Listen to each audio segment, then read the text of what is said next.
Welcome, everyone. My name is Liz Owens, and I am the CEO for YWCA Utah, and I am facilitating this breakout session, which is a discussion of centering race equity in the workplace. If you're able to, I invite you to turn on your cameras. And if you're not able to, I understand as well. I think it is often easier to share our stories and also talk about what is often a difficult topic when we can see each other's faces. But also what I hear from Ella is that there's another version, so it might be difficult for you to show. So I invite you to turn on your cameras if you feel comfortable, and I invite you to leave them off if that works for you as well. Again, my name is Liz Owens, and I invited a couple of my colleagues here today, Deidre Crisanto, who has their camera on, and Maggie Utgoff, who also has her camera on. And I'll do a little bit of introductions and a little bit of an explanation about what we're going to talk about today.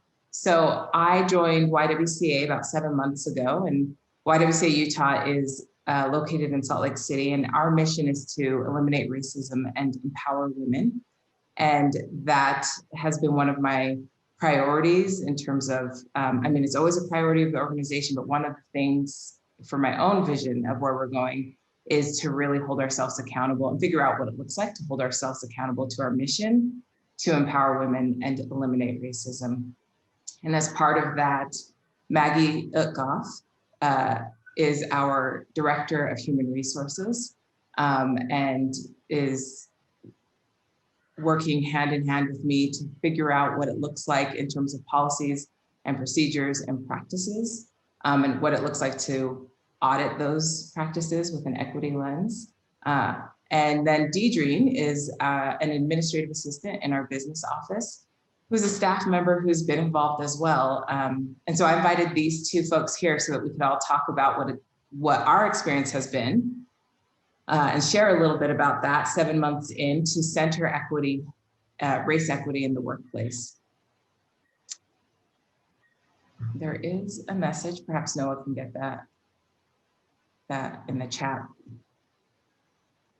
So thanks, Noah. So our format and I should say I use she or they pronouns.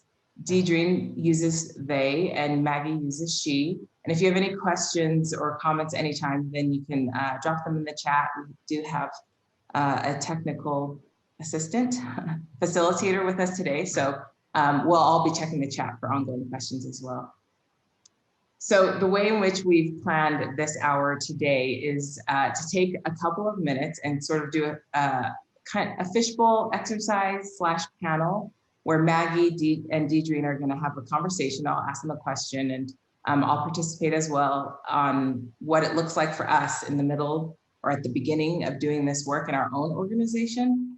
And then we will open it up to everyone else. So as we are sharing and having a conversation, I invite you to write down any questions you have or comments or feelings. And then when we open it up to a broader conversation, then you can share with the group. Okay, so YWCA Utah is 114 years old, and we have a lot of different programs and a lot of diverse ways in which we meet our mission to, again, eliminate racism and empower women. And that includes domestic violence services. We have women's leadership programming. We have childcare services. We have public policy. And one of the things that we perhaps haven't been as strong in is having intentional programming around race equity work internally and externally, as well as having conversations as an organization about what it means to eliminate racism throughout all of our programming, and how our mission impacts all of our different programming, from childcare services to domestic violence services and women's leadership. So those are some of the ongoing conversations that we've had, including what it looks like to center equity in our work. And so I'll start out with a question to Maggie and Deidre. And that question is, what does a racially just workplace even me?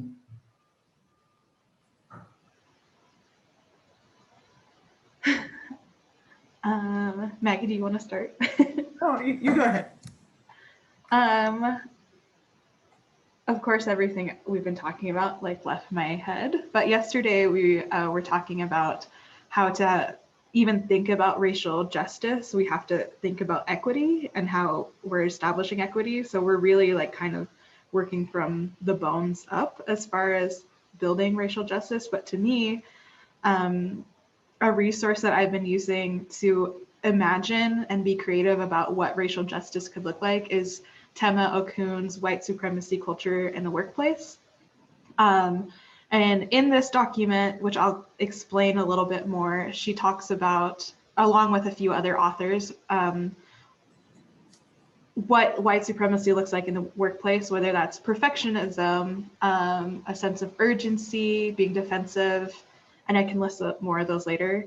And then she offers other ways that we could approach this. For example, I think within our, at least within my position, I feel like there's a real sense of urgency for a lot of projects, even though there's no set deadline, even though there's really no immediacy for that. And I think that's rooted in, this white supremacist patriarchal focus on productivity and quantity over quality. Whereas I think focusing on quality rather than quantity would be a more racially just way to approach that in the workplace. So I'm just going to list off the ways that white supremacy can manifest itself in the workplace. And Maggie and you and I talk about this quite a lot. And then what I've been trying instead. So there's perfectionism, a sense of urgency, which I gave an example of, defensiveness, quantity over quality, worship of the written word, only one right way to do things, paternalism, so the folks at the top know what's going on and the folks who are on the ground may not know what's going on, either or thinking, black and white thinking, power hoarding, fear of open conflict, and I think in a racially just workplace especially, we need conflict, individualism, and then working for bigger and more objectivity as well. We can talk about this more later, but I think feelings are really important in a racially just workplace. And then having this kind of inherent right to comfort, even though racial justice work is supposed to be really uncomfortable. And the ways that are listed to try instead are something that I've been using as a model, how I interact and how I try to help build policies here. And that's a culture of appreciation. I think that's pretty straightforward. People need to feel valued and appreciated where they work. Realistic expectations and work plans. And I would add to that transparency as well. I know in our communications, we've been trying to be more transparent in our all staff communications, which has really helped me feel better about working here during the pandemic, especially. Being open to challenge, indeterminate goals where we focus on process versus quality, celebrating different styles. I know that I try to talk with people in every department, and I've gotten some really good ideas at how to do my job just by talking to people who don't have to do my job every day. Different paths to the mountaintop, transparency and engagement in decisions. I think that's something we've been working on quite a lot, is trying to engage people in our shared languages, our shared decisions. A deeper analysis, resisting oversimplification, sharing power, practicing, engaging, and debriefing conflict. And I like the use of those three words, practicing, engaging, and debriefing, because I think under the white supremacy umbrella, we don't really get to practice how to conflict with each other. And then teamwork, trust, which is huge, and delegation. Making this sustainable. So making sure that generationally and beyond, people will have the tools that we're building now to sustain this work.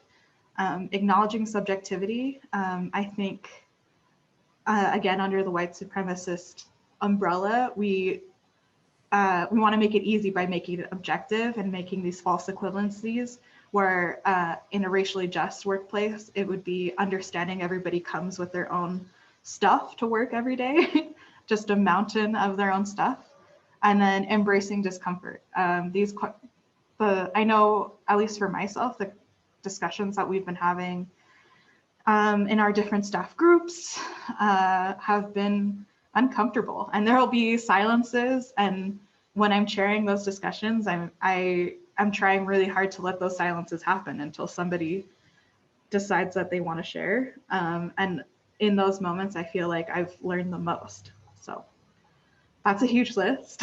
What do you think, Maggie? So this is a document that when Liz Owens started, she gave it to me and I posted it on our sort of internal intranet. And it's had a huge impact on me and really been able to guide some of the conversations Kadrina and I have had. And I really think it frames how we need to open the door to sort of new cultural norms and standards, and understand that the cultural norms and standards that are in place are those built by a white supremacy culture and are just unhealthy. And it just, when I think about a racially just workplace, I think about all the work we have to do. It's a big, big job. I don't think we're going to get there at the end of this year or even at the end of 5 years, because it involves equity and involves a complete change of culture at work. And then, as Liz has said, it involves justice in the end, which means repairing old harms. I'm excited to do the work, but it's something that I think we have to do every day. And it's hard, and I think it's worth it. And I like this model because it's sort of, it draws out what the culture can look like in the future. And when you say transparency, I really like that. I was thinking about that a lot today, because it sort of forces, as an HR person, especially if everything's out there, it's there for criticism and I have to defend it, which I really appreciate, because I think frequently criticism of those in power or policies is seen as like threatening and inappropriate. And we need to change that culturally and say, when criticism happens, it's improving. It's ways for us to improve. And I hope we're creating an environment where people are criticizing us. Do you think we are? I think we're definitely starting. I think I know that there's just like the inherent fear of like rejection kind of built into a capitalist work structure, but I do like how you talked about building a culture. Something I've been thinking about a lot lately, and that we've talked in our affinity group about with our staff of color, is levels of racism. And racism is so insidious that we've internalized it. It's in our interpersonal interactions and connections, and it's also institutionalized. And as insidious as racism is, like, so should we about, about fighting back. The other day, somebody asked me, like, what does doing the work mean? And I feel like it's doing that every day, making sure we build a culture that is just as encompassing as racism is insidious. It's working on your internalized self, like on the internalized things and oppression that we have in our interpersonal connections, which I think that this framework, the thinking about white supremacy in a workplace, is a good start. Like, I don't need something right now from my coworkers, especially during a pandemic. I think it allows for a lot of grace in our interpersonal connections. And then institutionally, like our interpersonal and our internalized changes, they can't be sustained without institutional change, And I think that's why people are so scared of doing the work, because it has to be like every level of our interactions. We have to be mindful of it, which is exhausting. But, people of color have been exhausted for centuries, so. Yeah, I really appreciate that. And I think that is a good reminder, especially for my white colleagues, as we do this work, I am made deeply uncomfortable by it. And I think some of my other colleagues who are not in it sort of every day think that I'm like super comfortable. But sometimes we have these long conversations about race, and I like at the end of it, I have to change my shirt because I'm like drenched in sweat.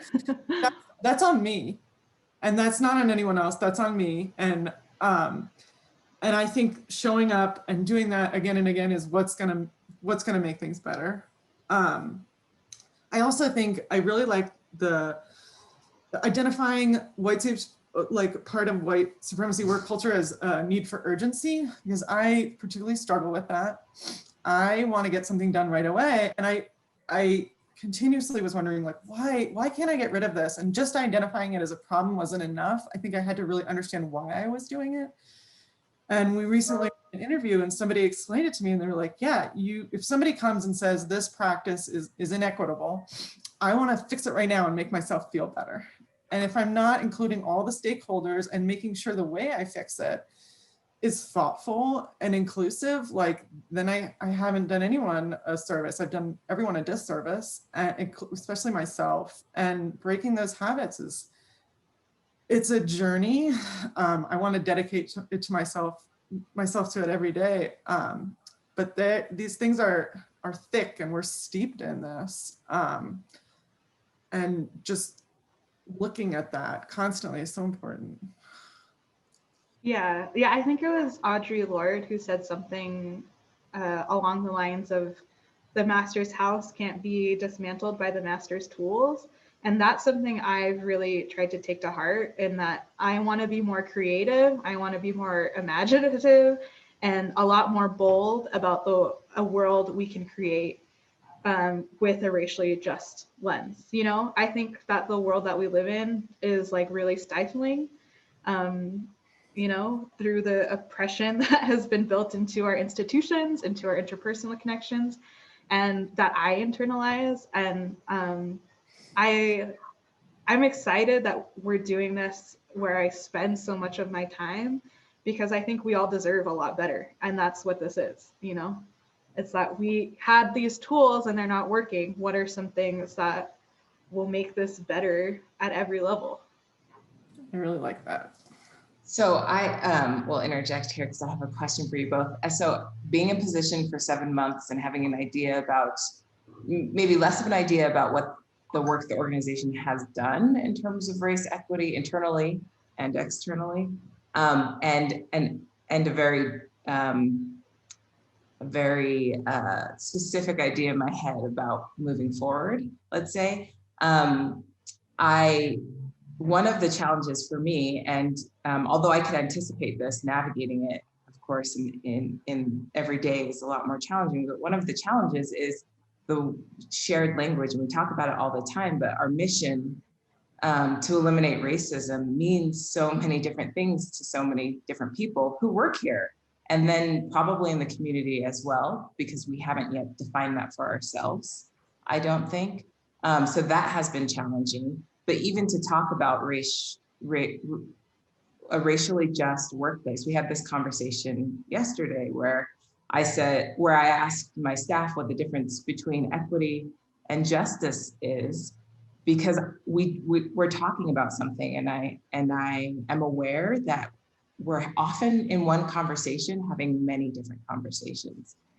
And where to start with that, and where to kind of onboard everybody so that we have a shared understanding and can move forward to actually identifying challenges, identifying potential resolutions, responses, creative ways to tackle those challenges, feels sometimes to me like a harder mountain to climb, because I'm trying to get everybody on close to the same page, but at least a place where we can be talking the same language, so that we can at least be pointing in the same direction. And I'm hearing you both speak is a really interesting experience for me, but I'm wondering if someone asked you today, how are you doing the work the work or whatever that is, how are you centering race in your workplace, whose mission it is to eliminate racism? I just would love to hear what that means and what it looks like. Sure. Yeah, I've been mulling that question over in my head as well, because sometimes I feel like I'm not doing enough. You know, I feel like I'm not doing enough. Because there's so much work to do. But I think focusing on the levels of racism has really helped me put it in a perspective where I feel comfortable adjusting what I have control over. For example, like like my partner works in a place where he's never able to take time off because of all these different white supremacist structures that are just ingrained in that culture. And I have been trying to be very intentional about like listening to my body and knowing when it's time to take off. And I think that's doing the work. I think being involved and aware of what our BIPOC community facing groups is doing has really helped me. We have the Color Collective and we have Woke Words. And for me, just reading the words of other people of color, not just about racial justice, but about their personal experiences through creative lenses, has also been doing the work for me, because it's really disrupted what I have internalized. And I think doing the work is just continuously being aware and disrupting those white supremacist things that we've internalized. And it can be institutional, and that I feel like constantly talking with you, Liz, and Maggie is doing the work, and then working with Maggie on our hiring practices is doing the work. But I also feel like on an internal level, I've made it a point to decolonize just what I consume as far as like entertainment goes, you know. I am involved in different mutual aid groups in my neighborhood. And I don't think everybody has to do these like grandiose things outside of their everyday realm to do the work. I think it's just disrupting our routines and making sure that we have that racial justice lens with whatever we have control over in our own lives. I like that. I think, I mean, I struggle with this sometimes, because when people ask how I'm doing the work, sometimes I don't want to include like work that I get paid for. But I think there's a good question of how am I showing up to do the work at work? So I'll think about it that way. A big part of it is human resources. As a human resources professional, is looking at every single policy and procedure and how we carry that out, and adding a lens of equity to that, and making sure that I'm including the voices of people of color in terms of how we think about those things. And in addition to that, I think the habit that I'm really trying to push upon myself is acknowledging what my whiteness means in different spaces. And I've said this before, I think Zoom has been really helpful for that, because I'm sort of staring at myself a little bit more, and holding up a mirror to yourself and what your identity is bringing to different situations can be really helpful. I think Deirdre, you were in an interview where we were interviewing a person of color, and it came to the question time, and they were asking questions about what it was like to work here. And I was able to see, oh, everyone in the room but me as a person of color, like, I'm going to hop off for part of this section and say, maybe you have some questions about what it's like to work here that you might not want to ask in front of me. And it's things like that. I don't think I'm there. I don't think I'm identifying all of them. I'm hoping to get to a point where I'm really on it and understand all of those situations. But that has been a big change for me. Great, thank you. I think that is actually a really good point, stopping point to open up the conversation and the discussion to everyone here. We've been doing some things, and in different ways that feels like the work to us. We've been dedicated to it, and it has been messy and uncomfortable, and we don't necessarily have any answers, but we came here today to share some of our experience. And to hear some of your experiences as well. So I'd love to open it up to everybody who's joined us today and hear what perhaps some questions came up for you, or perhaps some feelings or thoughts as you listen to the discussion.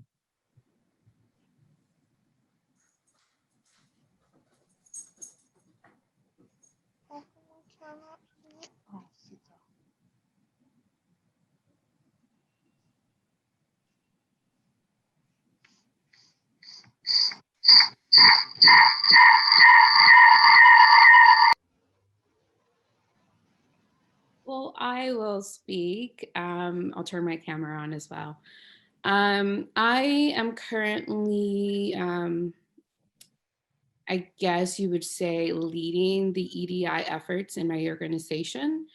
And I feel like I'm in a weird spot because I guess the mantle would fall for me to take not the initiative, but to lead the initiative.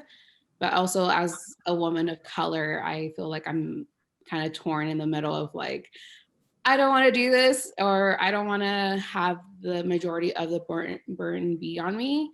And I think I'm kind of struggling with my supervisor, who is a white older male, and just kind of having that conversation with him of like, I need to understand that it's more than just data. And I think especially with what was said in regards to the sense of urgency, he's definitely like, let's knock this out. Let's like, I need to see results. I need to have very strategic things. And so he's been pushing me a lot.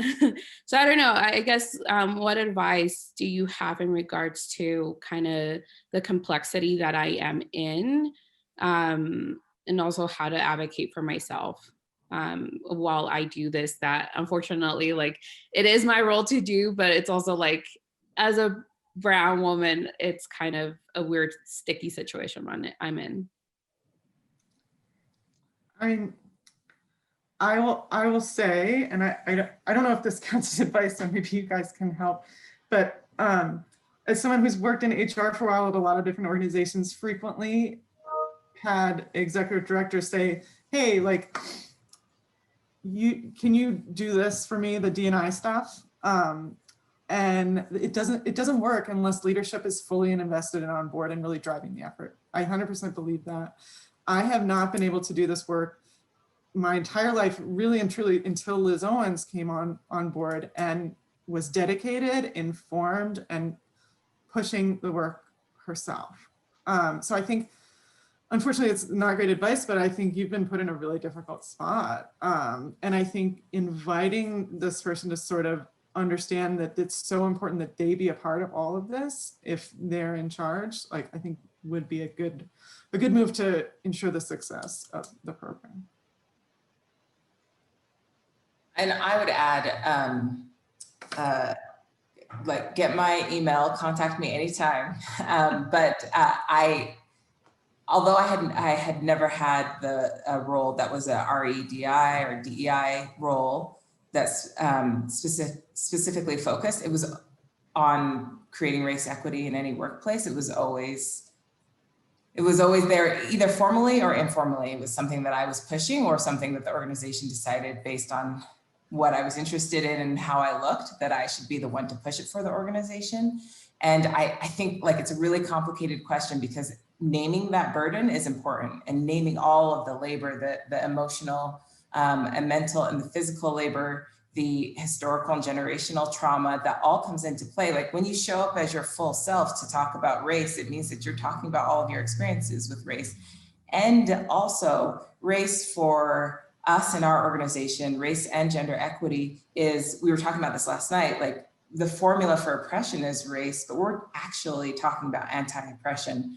And we all have multiple identities that are made salient, more salient or less salient by our experiences of race. So as a woman of color, the way in which I experience racism is different from a lot of other women of color based on a multitude of other identities. And I think that, like, it becomes really complicated to name those things that are a lived experience. It's even hard for us to name ourselves, but I think it is important to actually explicitly lay out the burden of the work. And because if we can do that, then hopefully we can also get the resources we need to actually do it in a way that we can thrive while doing it. Thank you.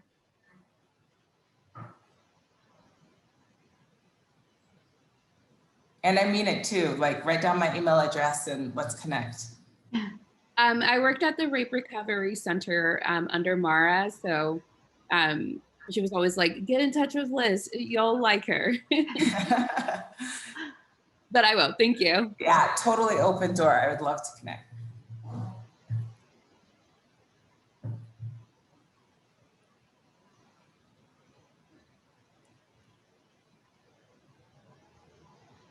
Okay, well, I obviously have a couple of questions prepped, but one that I didn't have prepped that I did ask my staff yesterday that I'd love to see if anyone's feeling like they could take a stab at is the difference between equity and justice and what that means or could look like, and if there is even a difference. I just would love to hear some thoughts on that.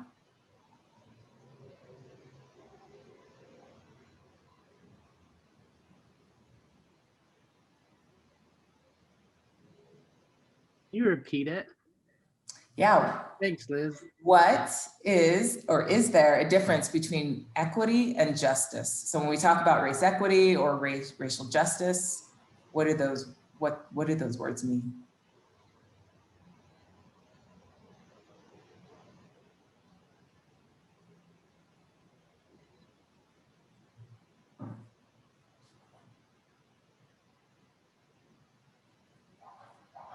Hi, Liz. My name is Portia. I'll go ahead and take a stab at it. I'm here at the University of Utah in our architecture and planning program.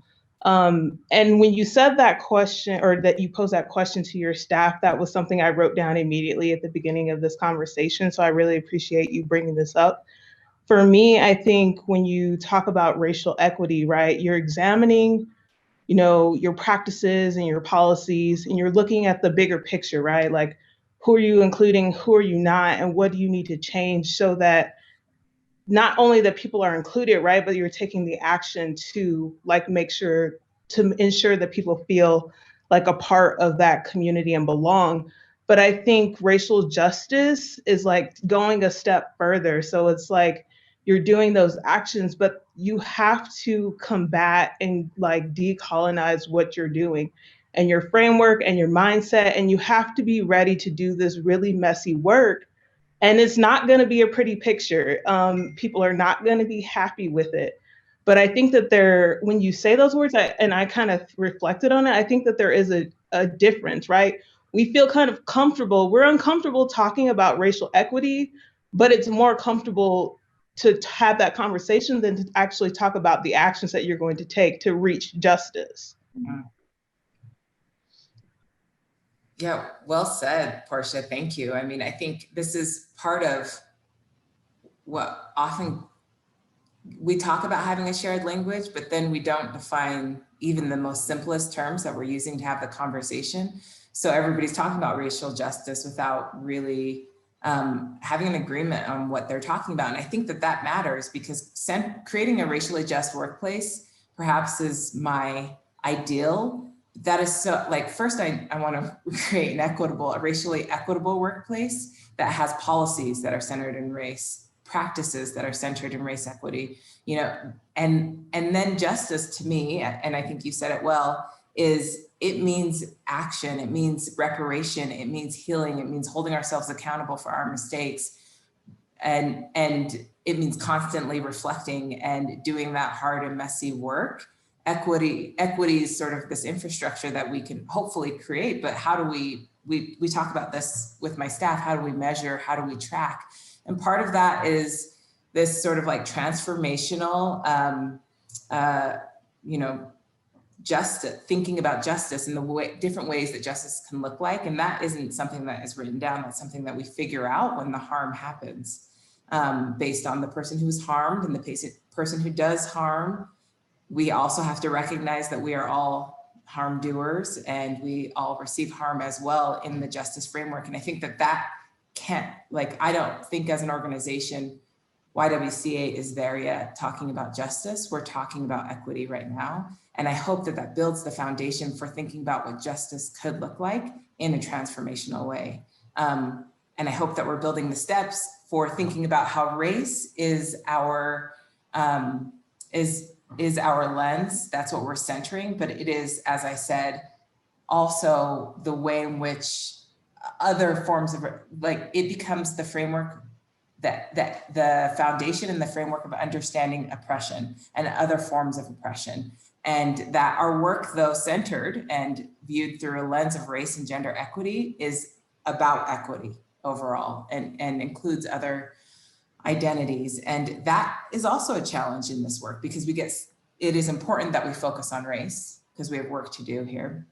And it's important that we focus on gender, but it's also, all the things kind of have to happen at the same time. We also have to recognize that there are no homogenous groups, and people's experiences of race are impacted by other identities. And so it's a lot of work, and putting it all together with 100 people in the organization, plus the board, plus our community partners, sometimes to me feels like the greatest opportunity in the world. And sometimes I feel really lost in it. I feel like, wait, I don't know, where are we? Are we doing the work? Have we begun yet? Where are we?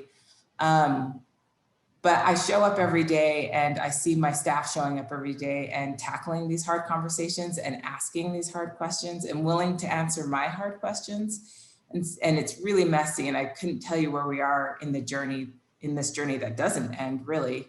But it feels like, back to your feelings, Deidre, it feels like we're moving somewhere.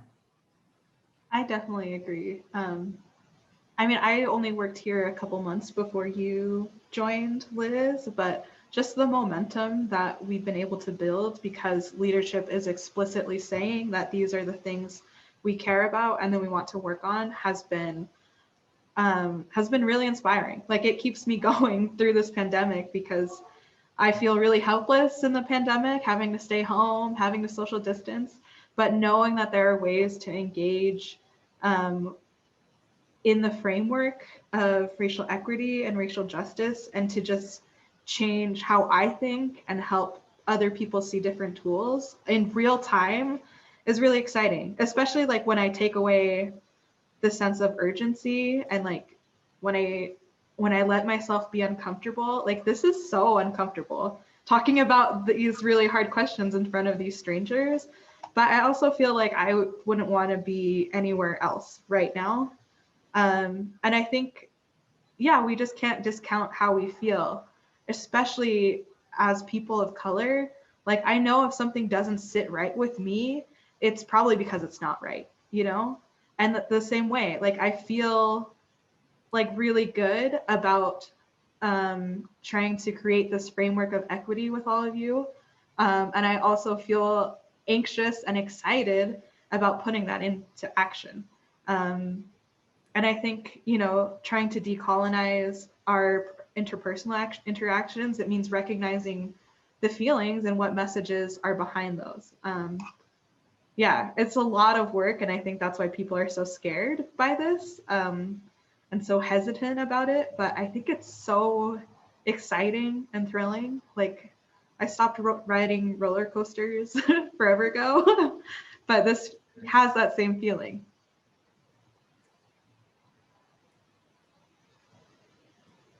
I also like what you said about equity being this framework that we build upon, that this foundation that where transformation and justice happen. I really like that. I'm going to be thinking about that. If you could offer any kind of tangible takeaway for the folks in this space for the way that you are trying to, in your own work, do the work in your own professional work. And of course, I think that the unique opportunity we have at the YWCA is our mission. Our mission anchors us and leads us, and it provides a mandate by which to hold ourselves accountable. So I think that having these conversations about race and being able to do some of the things that we're doing, which include staff affinity groups and just reflection on our processes and changing our processes and all kinds of creative thinking and adapting, is also because we have a powerful mission. But a lot of people work at a lot of different places where perhaps their mission doesn't, it doesn't give them the same kind of mandate. And so what tools, if you have any, Maggie and Deidre, and anybody in this discussion, could you offer someone who isn't in a leadership position or a DEI position, but is working in a place and wants to center race equity in their work.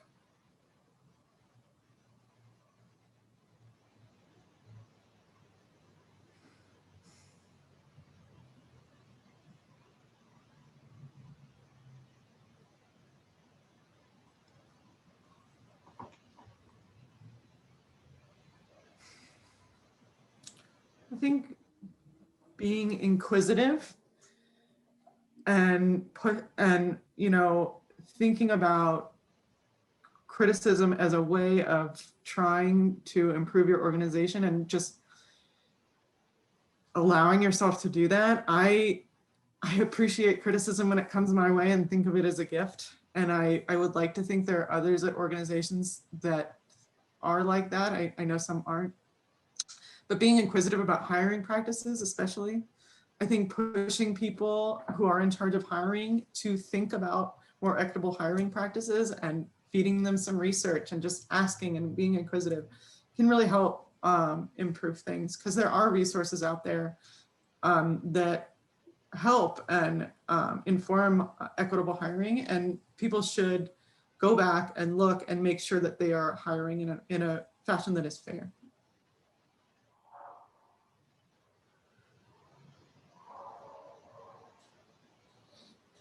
So as a woman of color, as I said, I've been in this position in every place that I've worked. And I have, I always find my people. I find the people who are in this with me, who are a safe and brave space for me. And I think that my own approach has been more strategic, where I find my people and strategize with them. And figure out, in sometimes subversive ways, how to move the needle at work, and take opportunities when there were less subversive ways, and we could overtly also try to move the needle. And that feels like that has always, wherever I have worked and whatever I have done, that's always been a part of it, is finding my people and then strategizing. I definitely echo what Maggie and Liz said. I think always trying to find better ways to ask questions is something that keeps me going, as well as I'm glad to have found my people in YWCA Utah. I've worked in a few other places before this, and these conversations they happen in hush corners because people were too afraid to have them out loud. So my advice or my takeaway is particularly for any BIPOC folks in the chat, and that would be to trust your intuition. I think in this work, people are going to look to us no matter if we want them to or not. And there are going to be a lot of times, especially, I mean, it's happened to me quite a lot where I'm like, does this actually have anything to do with race? Am I crazy? And I've gotten a lot of benefits from just trusting my intuition and knowing that my experiences are the resources and tools that I have for this conversation, even if right now I'm not academically involved in any of these conversations. Yeah, I think trust your intuition, and also rest is also part of the revolution. And that's like my big thing these days. This is exhausting, difficult work. And my ancestors never got to rest, so I'm going to take the moments to rest when I can.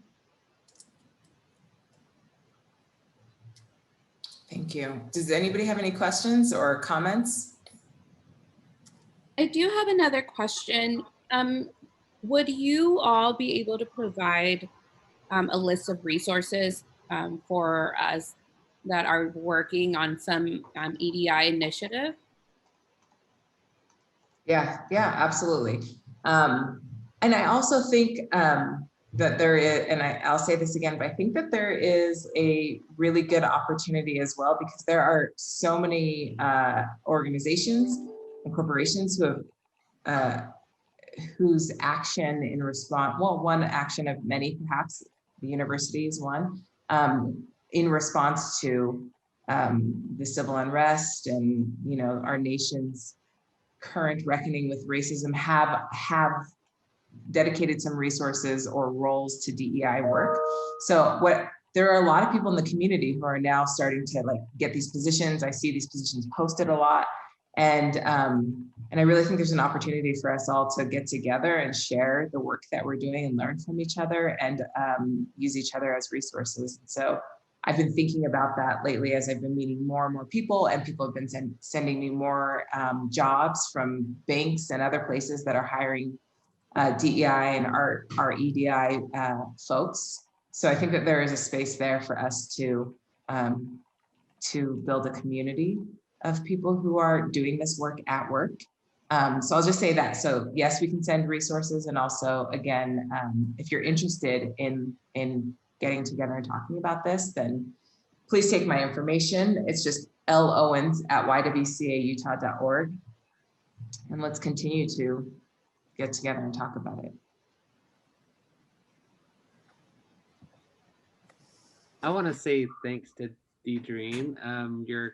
I keep thinking about how you've worded it with the equity being the bones that you build out from, and it just painted a really pretty picture for me that I'm thinking about. So I wanted to thank you for that. And I also just wanted to say, like, some of the work I'm involved in is like whiteness groups, so working with white folks around race and racism. And so if folks in here are part of the U and they have white colleagues that are looking for some resources to talk in an affinity space about how to engage this work a little bit more honestly and with accountability, I'm happy to share that resource as well.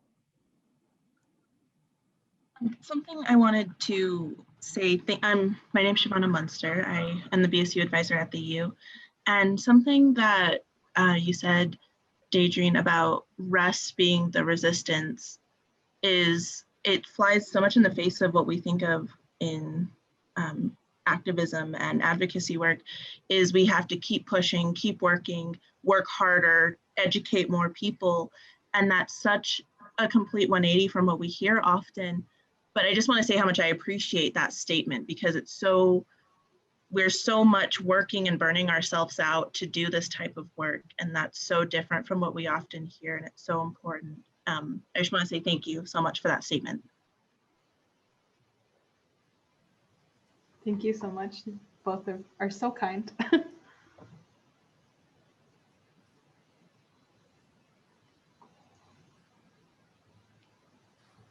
have a question, if it's okay. I've been thinking and talking a lot in my circles around like what will change and what won't change whenever we're not working from home. For those of us that have the luxury of working from home, I have a partner who doesn't have that either, and doesn't have days off either. And I'm thinking about like the ableism involved in our work culture. And so talking about equity, justice, and racial justice and decolonization work, I think about like what will shift permanently because of this period of time and what we'll just conveniently forget and go back to.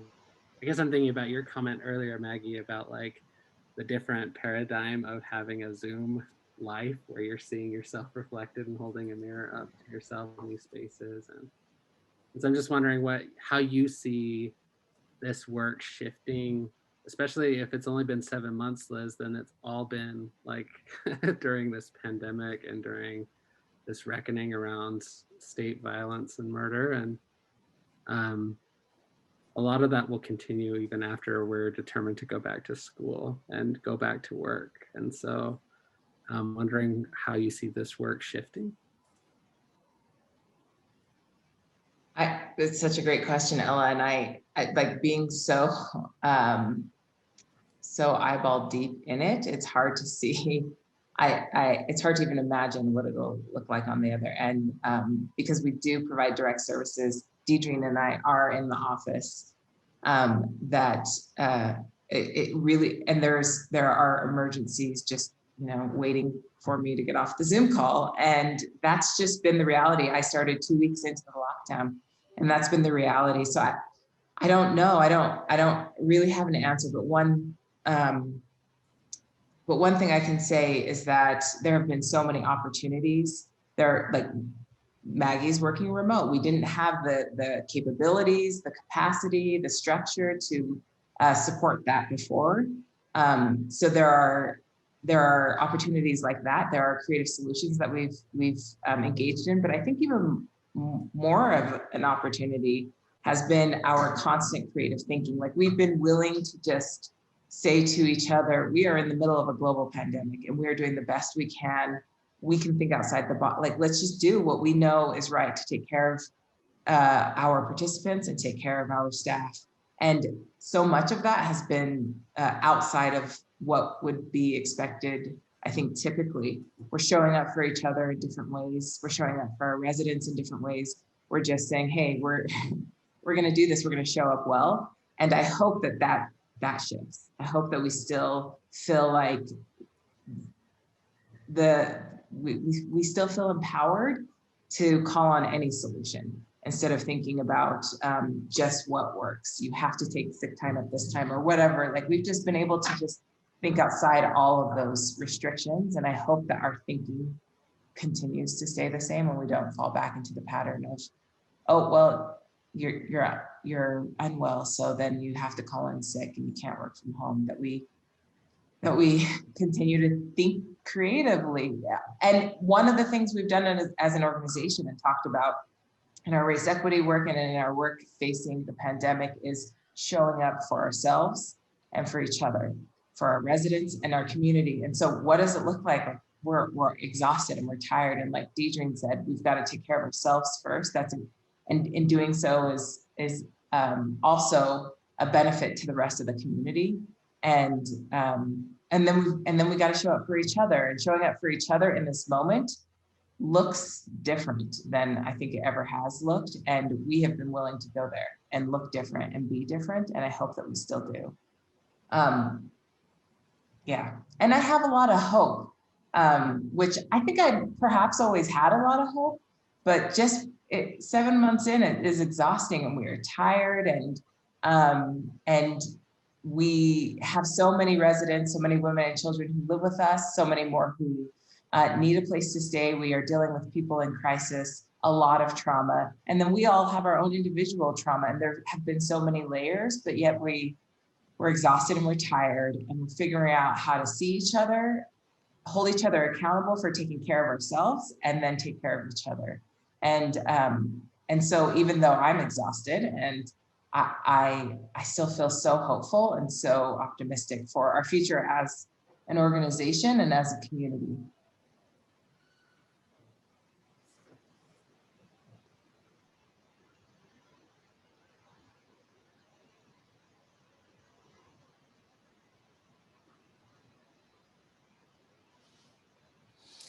You All have right, always so been so hopeful. Just throwing that out. you are. I said you've always been so damn hopeful, sometimes unreasonably so. Okay. Like, I don't know if it's just now, but yeah, I am pretty hopeful.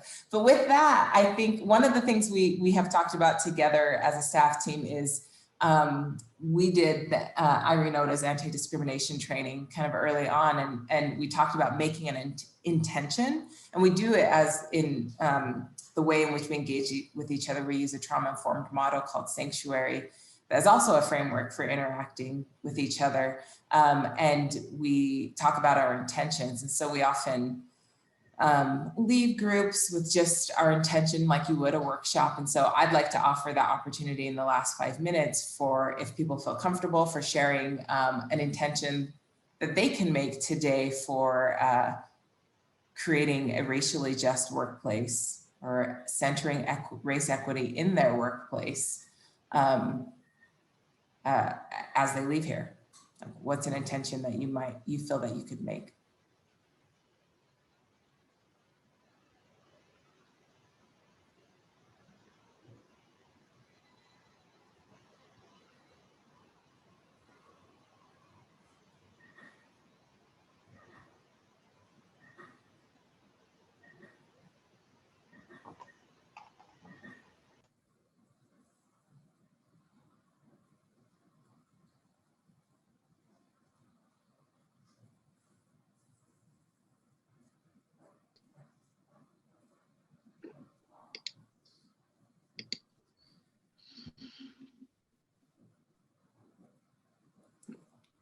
Nice, Ella.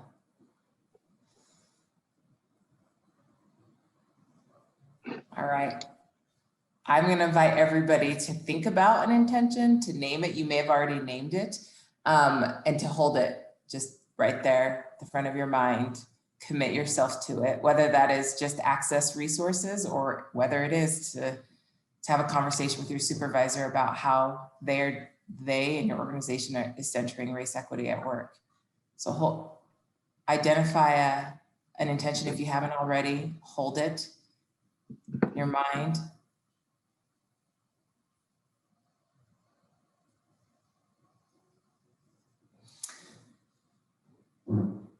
And with that, I want to thank Deidre for showing up today and showing up every day and for being so willing and brave to come and have this conversation with you all and me. And thank Maggie for all of her work, not only leading these conversations, but also modeling, both of them for modeling for our organization and our community. And thank you all for showing up to hear us talk a little bit about our experience doing this work at our work. And I offer again to all of you an open invitation to contact us for resources and for community.